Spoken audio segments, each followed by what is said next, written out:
중국 축구 팬들이 다시 한번 희망을 품기 시작했습니다. 그 희망의 중심엔 단 한 사람이 있습니다. 바로 2024년 세계에서 네 번째로 많은 골을 넣은 공격수 우레이입니다. SNS에 훈련 영상을 올리며 복귀를 알린 그는 6월 A매치를 목표로 재활에 속도를 내고 있습니다. 중국 팬들은 후레이만 돌아오면 된다며 월드컵 진출의 마지막 꿈을 걸고 있죠. 하지만 과연 이 꿈은 현실이 될 수 있을까요?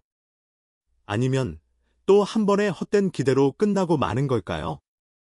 이제 그 답을 함께 확인해 보시죠.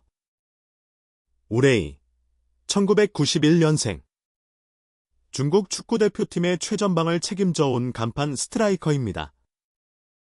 지금까지 A매치 99경기에 출전해 36골을 터뜨렸고 2024년 한 해 동안 클럽과 대표팀을 합쳐 무려 42골을 기록했습니다.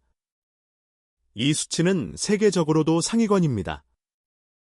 스포르팅의 요케레스 58골, 맨시티의 혼란 45골, 그리고 바이에른 뮌헨의 해리케인 43골에 이어 우레이는 전 세계 공격수 중 당당히 4위에 이름을 올렸습니다. 특히 소속팀 상하이 하이강에서는 단 36경기에서 38골, 그리고 17도움을 기록하며 리그 득점왕에 오르고 팀의 우승까지 이끌었죠. 숫자만 보면 우레이는 세계적인 공격수처럼 보입니다. 하지만 여기서 가장 중요한 질문. 별표 이 골들이 과연 어디에서 나왔는가? 별표입니다. K리그, J리그, 유럽 무대가 아니. 중국 슈퍼리그에서 쏟아진 골 폭주. 세계 4위라는 타이틀이 과연 월드컵 본선 경쟁에서 통할 수 있을지 의문은 점점 커져가고 있습니다.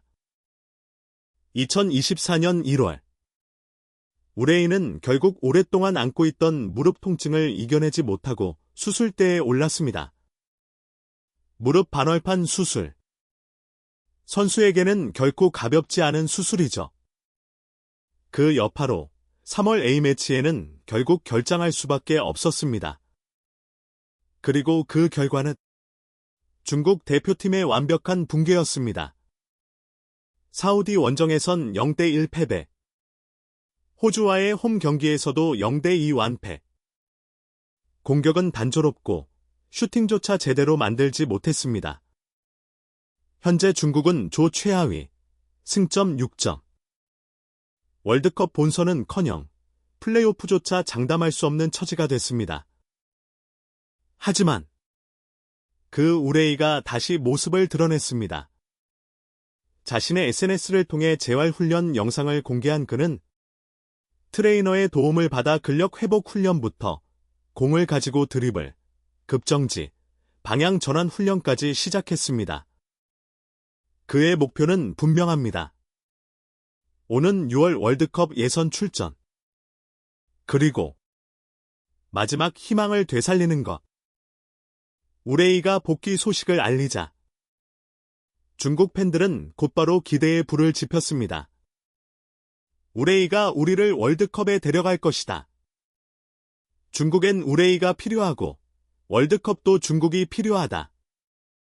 SNS에는 이런 열띤 반응이 넘쳐나고 중국 매체들도 앞다퉈 우레이의 훈련 장면을 소개하며 분위기를 띄우고 있습니다.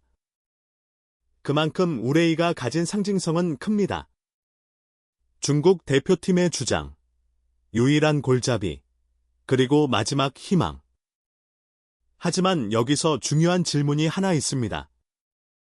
과연 우레이 혼자서 이 무너진 대표팀을 다시 일으켜 세울 수 있을까요? 사우디, 호주에게 연달아 무기력하게 무너진 그 팀이 단 한 명의 복고로 완전히 달라질 수 있을지. 지금 중국 축구는 그 불확실한 가능성에 다시 모든 걸 걸고 있는지도 모릅니다.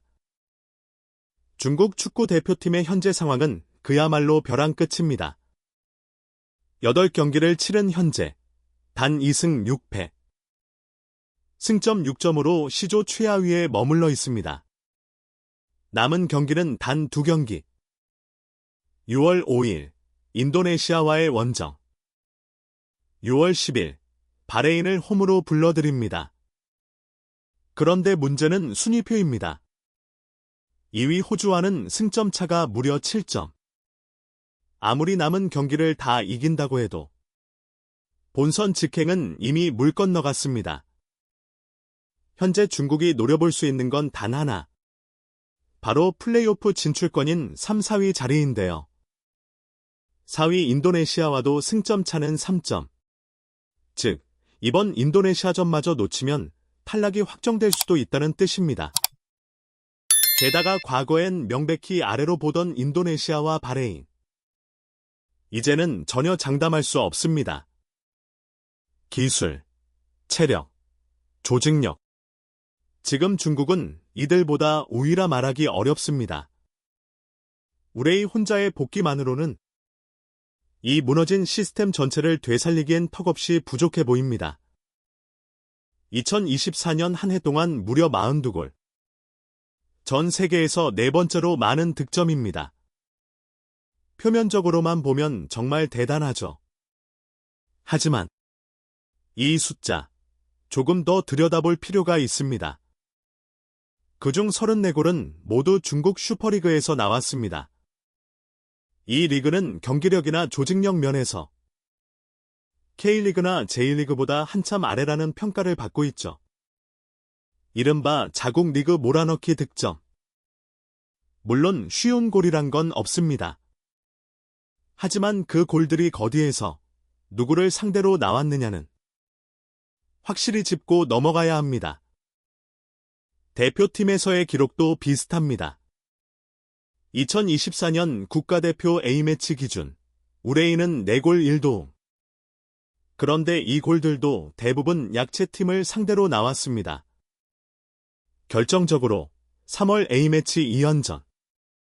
우레이 없이 싸운 중국은 사우디와 호주에게 무득점, 연패. 그 경기들이 보여준 건 명확했습니다. 강팀 앞에서는 우레이의 존재감도 득점력도 사라진다는 사실입니다.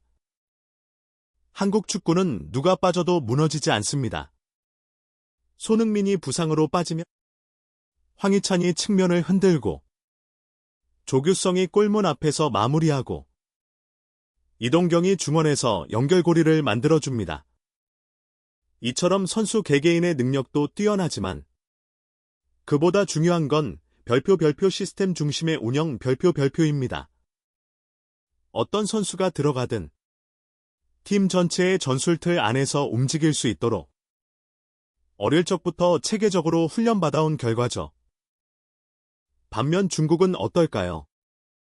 우레이가 없으면 공격이 멈추고 수비도 허술해지며 팀 전체가 무너집니다. 정해진 전술도 훈련된 패턴도 거의 없습니다. 결국 모든 기대를 우레이 한 명에게 걸고 있는 상황. 한국은 누가 빠지든 시스템이 버텨준다는 철학이 있고 중국은 우레이만 있으면 된다는 믿음뿐입니다. 이건 희망이 아니라 명백한 별표 의존 별표입니다. 그리고 그 의존은 어느 순간 반드시 한계에 부딪히게 되어 있습니다. 우레이의 복권은 분명 중국에게 반가운 소식입니다. 세계 4위 득점자라는 타이틀은 그 자체만으로도 대단한 성과죠. 하지만 문제는 그 다음입니다. 이건 한 개인의 이야기일 뿐 대표팀 전체를 설명해주는 수치는 아닙니다. 중국 대표팀은 여전히 조직력이 약하고 체력은 후반전에 급격히 떨어지며 전술은 거의 존재하지 않고 선수들의 멘탈도 쉽게 무너집니다. 그런 상황에서 단지 우레이 한 명 돌아왔다고 해서 모든 걸 바꿀 수 있을까요? 지금 중국 팬들은 또다시 희망 회로를 돌리기 시작했습니다. 하지만 현실은 언제나 냉정하죠. 과연 이번에도 결국은 또 하나의 망상으로 끝나버리는 건 아닐까요? 2024년 세계에서 네 번째로 많은 골을 넣은 스트라이커. 그 이름, 우레이. 하지만 축구는 골만으로 모든 걸 설명할 수 없습니다. 그가 돌아왔다고 해서 과연 무너진 중국 축구가 다시 일어설 수 있을까요? 남은 두 경기, 인도네시아와 바레인. 그 결과가 단지 우레이 한 사람에 의해 결정된다면 그건 더 이상 팀 스포츠 축구가 아니겠죠. 축구는 개인이 아닌 시스템입니다. 그 시스템이 무너졌을 때 아무리 뛰어난 선수도 혼자서는 싸울 수 없습니다. 지금까지 김준석 해설위원이었습니다. 영상이 유익하셨다면 좋아요와 구독, 알림 설정까지 부탁드립니다. 다음 영상에서 또 뵙겠습니다. 감사합니다.